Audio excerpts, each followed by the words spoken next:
All right, so here's a quick video on how I use the Fuji, just a quick tutorial. So you'll notice this doesn't have the whole P, A, S, all that crap for like a regular SLR camera. And the way you put it in the different type of modes is you just actually adjust the thing that you want to adjust. So when you're moving from P, A, S, you know, shutter priority, aperture priority, all those different modes, you're just, again, switching to those programs. So I'll show you the three different things you're adjusting are the aperture, which is on the lens, the ISO, which is here, the shutter, which is here, and then you got your compensation here. So if you want to be in full auto mode, you put your lens in auto, you set this at auto, you set this at auto, you're in full auto mode. If you want to be in aperture priority, you just set it at whatever aperture, now it's an aperture priority, right? If you want to be in shutter priority, you put it at whatever shutter speed you want. Now it's in shutter priority, this, and then slide that over to aperture. And then I don't change my ISO, my sensitivity of the film or this unless I'm doing like a long exposure night shot or something. So I leave it in auto ISO most of the time. So that's how, like, again, if you want shallow depth of field for portraits, put it on the f-stop. If you want to speed up the shutter speed because it's not freezing the action, you can, you know, start at 250. These are where I go for action shots, 250, 500, and 1000. And then I put it on bulb or T if I'm going to do like long exposure stuff. All right, so the settings that I always put on right here, let's see if it focuses. This is your focus mode. Single is where you push the button down halfway, right, and focus and then take a single shot. I actually always keep it on continuous. I did the same thing for Nikon as well. Continuous focus, right? So when I push the button down, part of the way it's focusing and it's always tracking. It's tracking really fast, in and out, in and out. Also, I get one of these little knobs. This is a lot better to push than the knob there. These things are like $5 on Amazon, these little buttons. All right, so that's the first thing I set. The next thing is when you turn it on, if you push the up arrow, you can adjust the focus zone. This up arrow right here, right above menu, you can adjust the focus area. I actually will set it for the second one, which is area. And then if you press, I always forget which one it is.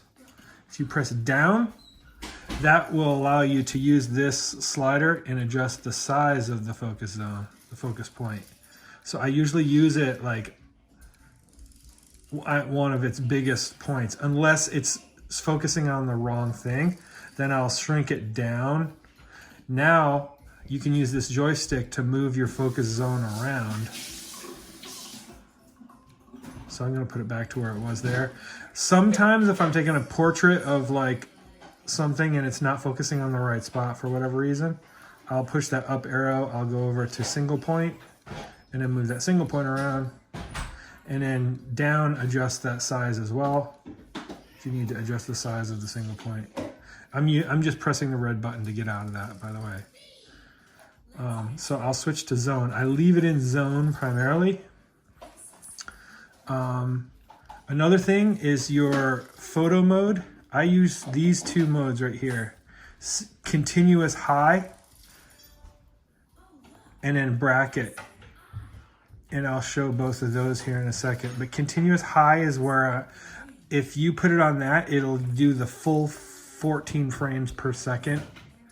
So when you press down and take pictures, it's about to die here. I need to change batteries. But you can put it on single, right, to take single shots. But most of the time what I do is continuous high. And then if you come into the menus, you can adjust it from the 8 to 14 frames per second, which yours is probably different because it's the new one, which probably defaults at 14. All right, so I'm going to go ahead and change the battery. All right, so I'm using these Wasabi Power.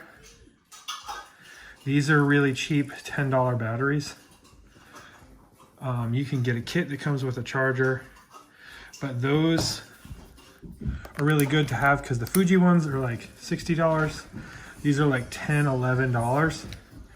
And you really need about 4 batteries just in case. So there are times where my battery will last like a full day of travel photography or whatever.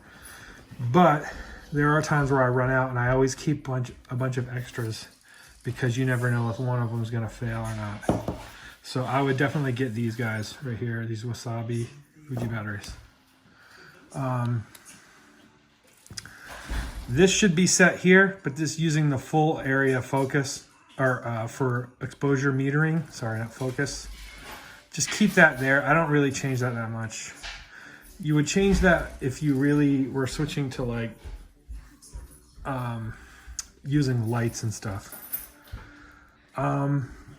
Okay, so if I come into the menu, some of the things that you might want to know right out of the gate is if you come up to the wrench, go over to user settings, format, that's how you can format the slots. So I only have one card in I have one 128 card in here now, and it's going to format that one. So that's how you would format. Other things that you would adjust in here. I turned pre-autofocus off. That was recommended to me, and it has worked really well. I put it on for autofocus C custom settings.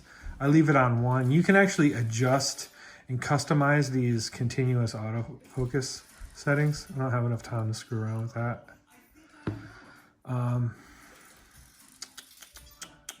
I turned focus check off. Instant autofocus setting, switch that to continuous. The other option is single.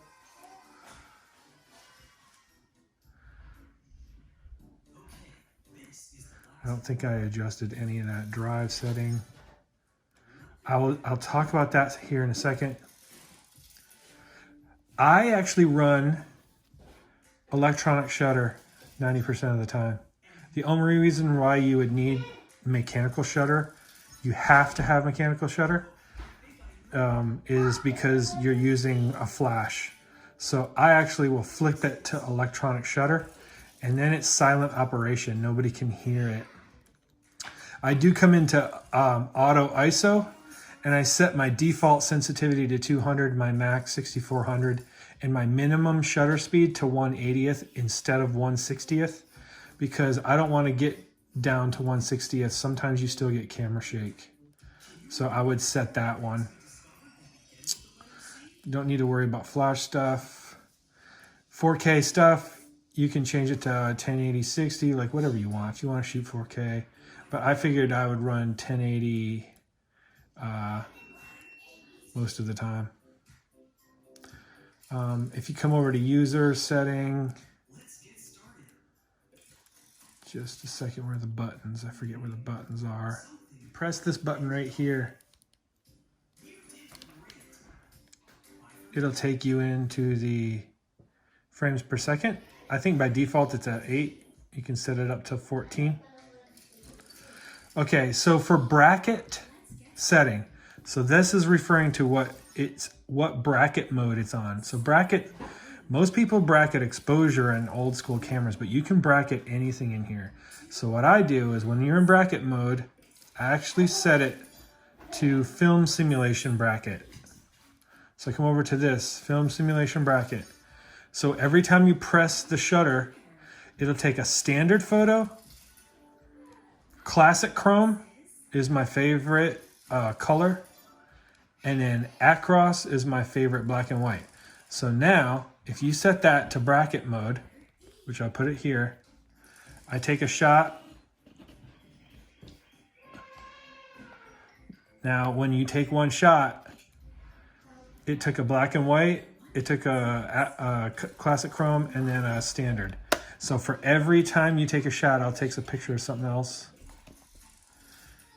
It will take 3 shots of that. There's the black and white, there's the 2 different color options. So if I'm doing portraits, sometimes I want to bracket it and have it take 3. So I love that bracket mode. And then you can change what it brackets, whether it's film simulation, ISO, dynamic range, focus bracket, all those things. But for the most part, I'm using film simulation bracket. And then when I'm on continuous high, I will come over to this left arrow and I set my default is classic chrome. That's a slide film that Fuji ran, and it has nice soft colors. And you see it says shadow contrast for a calm look. That's what all my portraits are usually, is this classic chrome. So I run classic chrome as my default color profile film simulation right there. So then the up arrow, right arrow is leave your white balance at auto. Your down arrow is changing your focus. Okay, one other thing that I adjust is I'll come in here to my screen setup, and this is what's going to be on this screen and in that screen, right? So EV brightness, EVF brightness, that's the brightness of what you see when you look through there. I leave that at auto. You can tweak those EVF colors and all that stuff. Image displace, it'll display the image, I think, on the EVF. I don't do that. I just fire and take the pictures. I'll use the button over there to view them later. But one thing that I do is preview pick on. That'll allow you to push that button there and preview your pictures in a sunny day. You can look in here. You get a really good idea of what the pictures, it's better than viewing it on here. I changed my focus scale units to feet. Display custom settings. I turn these on, this framing guides. These are those thirds, the lines across the screen. I turn on the electronic level, so that helps you get the level of the picture right. The focus frame, I turn on the autofocus distance indicator, which will tell you how far away something is. I turn on the histogram. The histogram will help you when you're looking through there. It'll help you know if you're too bright or overexposed in the shooting mode. So it'll tell me what mode I'm in when I'm looking at the screen and remind me of that. So I turn all this on: information background, focus mode, shutter type, flash. So now when I hit this, that's all this data that's on screen. So look, classic chrome, boost, there's my distance, there's my histogram. This right here is my exposure compensation. So if I turn my exposure compensation, right there is electronic shutter. And then I can't remember what that one is. So let's say I take a picture and it's just too dark. Then you can turn this exposure compensator right here up, and this goes by third stops. So now you'll see that it's up a third stop, and then you can make it brighter. And that makes it so you don't have to change any settings on the camera. It'll just take whatever settings on the camera are and then make it brighter. It'll adjust it. So that exposure compensation is really nice. Okay, so for the final thing, you come over to menu, come up to button and dial setting, come down to this one right here, FNAEL, AFL button setting, come over here. This will give you the screenshot. This is what I like all the buttons to be set for here. So the top one is shutter, drive mode for FN2, autofocus, you can see here, film simulation for FN. As you go, as you scroll down, it'll point out where the button is. And again, some of these things you may want to change later, but for me, these are the defaults with a couple things that are modified. So these might be the defaults. I can't remember, but I think I modified a few of these. So when I start shooting somebody, the first thing I think about is am I taking a portrait of them or am I trying to stop action?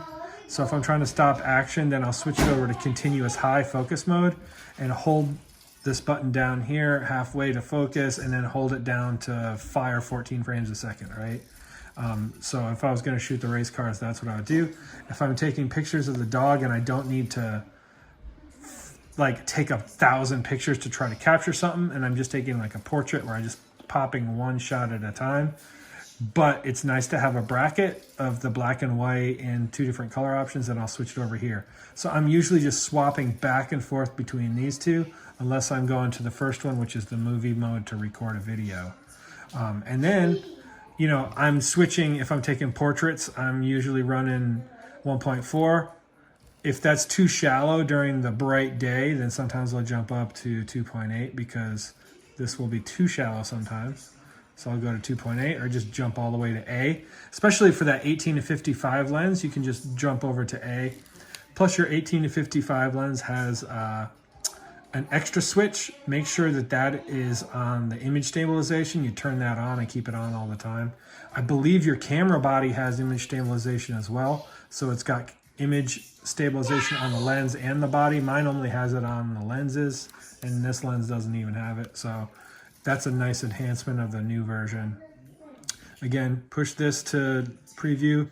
Use your joysticks to go through the images. Hitting up cycles through the different types of previews. Hitting left and right goes through the photos. And then when you go on to the EVF, if you zoom all the way in, I don't know if it'll do it. This is the best way to preview an image on the out in the sunny day, is to put on the EVF and preview that way. There was one other thing about the EVF that was really interesting that I can't remember. I think that's it for like basic tutorials. If you just keep it kind of set that, oh, when you're on EVF and you hit preview your image, if you tap this button right here, it'll punch in 1-for-1 pixel. So it'll zoom in and you can use the joystick to move around the image so you can check focus.